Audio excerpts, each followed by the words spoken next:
What's up, Shred Sexies? Welcome back. Death of the Fingers. I was just chatting with some people on Facebook Messenger yesterday, and we got into a discussion about what's the difference between Randy Rhoads and Van Halen with respect to, like, they're both great guitar players. Amazing. They wrote amazing songs. There's definitely a difference. It's not just a style thing. It's like there's obviously the technical virtuosity, but there are fundamental differences between them. And I like to think of it like this. Share it with you, of course, because people sometimes like this kind of content. And I thought it'd be cool to do just a thought experiment. But I see Randy as like the working man's guitar player. You know what I mean? The everyday guitar player who just works hard. Where Eddie worked hard too, but he had a natural talent. And he was given a gift, and that gift was further enhanced by him basically just carving out a sound that was so unique that it was almost impossible to compete with. He was just doing things with the guitar that nobody thought was possible. It's just the end of it. That's why Eruption just blew people's minds. You know what I mean? Like, they're both amazing. Diary of a Madman is one of the, probably what I would say, it's like one of the foundational pillars of metal. That album is like one of the, 20 columns that holds up the entire platform of heavy metal with every band that has ever come after them. And there's like about 20 of those landmark albums. Black Sabbath is another one, obviously. Right? And I'm talking metal albums, not just sort of classic rock or hard rock. I'm talking strictly metal. Like Master of Puppets is another. And there can be debate on some of these positions and whatnot, but ultimately I think most people would agree there's like at least 10 or 15 of these albums that are just, without this there wouldn't be heavy metal. And all the genres that they spawn afterwards. Right? So that's where, Randy fits into the pantheon of just shred guitar players, metal guitar players. What do you want to call that? He was one of the granddaddies of shred. He basically blazed the path. He laid down the blueprint for so many techniques. They were being taught when I was getting into the guitar. Troy Statana was like modern lead metal guitar or some shit like that. And basically you would... do the reach over, you know what I mean? And pull the string up while you're hammering on and do the whole Randy trick and stuff like that, or press down at the nut if you didn't have a locking system or it wasn't on, to sort of do that trick, even though that kind of goes over into country territory too, but you get the point. There's just an endless source there of sort of what I call base metal licks that have been ripped off, replicated, and enhanced like a cybernetic organism over decades and decades and decades. But when you strip off all the stuff, it's Randy, it's Richie Blackmore, it's Van Halen, it's Jimmy Page, it's Tony. There's like these prototypical guitar players that influence the next generation.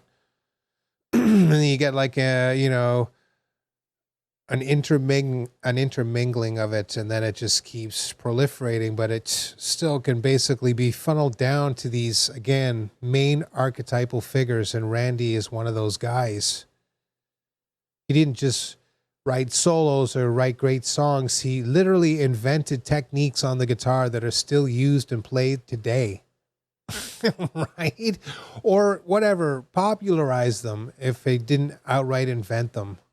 I don't care if some other dude was doing tapping before Eddie was. There's before Eddie tapping and there's after Eddie tapping. So stop. Once you listen to the intro of Mean Street, it's over. There is no more conversation. And that whole album itself is just a masterclass in hard rock, sort of heavy metal mastery. One guitar with the solos, you know, occasionally overdubbed or whatever it is, but who cares? For the most part, if you think he couldn't pull that off in the moment or do something even better, you'd be wrong. And that's just it. That's the magic of Eddie. He could have just done whatever it was and it would have still come out sounding amazing. Right? Like, same with Randy. You know what I mean? He had it, but that's the difference. I see Eddie as being sort of like on a whole nother level of creative. Randy had the technical advantage. His technique was way better. You know what I mean?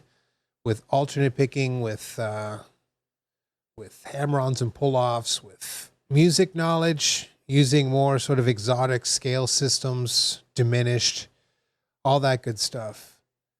But, you know, there's the Eddie wow factor, which cannot be overlooked. And again, there's just other elements started to be baked into the cake along with those early sort of 80s player that sort of metastasized by about the middle 80s, and you get like what I call the second wave. Because really it's Eddie and Randy. Until about whatever, 84 when Rat comes out, then you have Warren DeMartini, you got George Lynch, and all these other classic sort of metal guys, Vi, Satriani, starting to really come on. So, you know what I mean? It's one of those things. It's not one is better than the other. It's not that one guy's musical output is superior either. It depends on what you want to listen to, right? Some days it's like it's Diary of a Madman kind of day, or Blizzard of Oz. Or Tribute was always one of my favorites. Just some of the most phenomenal guitar playing. Not just the solos. I think it's way overlooked his utter mastery of the rhythm section too. You know what I mean? Listen to his rhythm, if I could get the words out, his rhythm playing. It's just crazy. It's just so precise. This is the old days, man, when there were no effects. No, we'll put a high-end, high-low pass filter on your guitar and stuff and tweak it up and then put a shelf on it. No. It's plug into the Marshall or whatever it was. Just dial it in, right? Usually pin it and don't make mistakes. It's pretty insane, right? Now, of course, there's a butteriness to playing through like a Marshall and stuff. I was noticing this. I was listening to Autograph yesterday. I saw Ben Eller's video on Turn Up the Radio where he does Autograph. And it's a song I loved as a kid when it came out. And of course, everybody else did too because it's awesome. But it's a great album too. But that song in particular is killer, and you can hear it, right? Just that really dry sort of Marshall kind of feel with the opening lick. But then, of course, the solo itself is just fantastic. It's kind of like a blend between DeMartini and Lynch. It's just great. I don't know what else to say. I think of guys like Vito Bratta. Remember Vito? Oh man, I listened to White Lion about a month ago. I think it was the first one or whatever. And it's not really the first album, actually. It's the first big one, whatever that was, Pride. But somebody corrected me on that already. I apologize. So don't hunt me down on Twitter and be like, "Hey, remember you? I told you that's not the first album." All right, so my bad. Pride. Wow, Vito, just like. Man, he's got to be a close second to Eddie when it comes to that particular style. Just absolutely flawless. Watch his live videos too. They're just what? It's like Reb's another one. Dawkins, just like jaw dropping. You're just like, holy, what's going on here, right? So it's really cool in the sense that Eddie and Randy basically inspired this whole new generation of guitar players, you know, culminating in guys like Dimebag. Possibly one of the most ferocious guitar players of all time. Like, talk about a man that just attacks the instrument and knows no fear, knows no boundaries. You know what I mean? Like, that's his real genius, is that he was just like, I can make it work. And then did. He just owned it. No, you listen to one of his solos, it's instantly recognizable. It doesn't matter if it's from Cowboys from Hell all the way up to like Great Southern Trendkill and beyond or whatever, right? Like, same thing with his tone and his playing stuff, rhythm styles. It's just, it's dime. It's just done. It's just amazing to me, right? That came from like Van Halen, but you see it with all the asymmetrical scales and stuff like that. And you're just like, that is basically the same technique that Eddie uses all the time to very, effective means. And of course, Dimebag just took it and was like, here, hold my beer, or Blacktooth Grin. Rest in peace, brother. He dropped some of the most savage music of all time. I'll never forget listening to Vulgar Display of Power on tape for the first time. I was just like, it was like when I first started listening to death metal. Like Entombed, I know that's probably maybe sacrilege. I always saw them more of a sort of death metal band with like, a Lovecraftian edge. Absolutely love the first two albums. They're just masterpieces of heavy metal, but yeah. Same effect. Just kind of really shook me to my core, you know what I mean? It was the same thing when I heard really killer guitar players. That was my first real sort of awakening when I was listening to music. Because before that, my parents liked music. You know, I was into it for sure. And I was working on classical chops and all the rest of that stuff. I think my parents were just looking to put me into something that I could do and see if I liked as a hobby. And my old man liked playing the piano, so whatever, it kind of just morphed into that. But yeah, it wasn't until I started listening to metal and I just heard the power of the rhythm section. But then, of course, when the solos would kick in, I was just in a whole nother level of utopia, right? I was just like, wow, I wish I could do that. And then I just spent my whole life trying to do that. I'm pretty satisfied with the results thus far. Still got some stuff to work on, but it's not bad.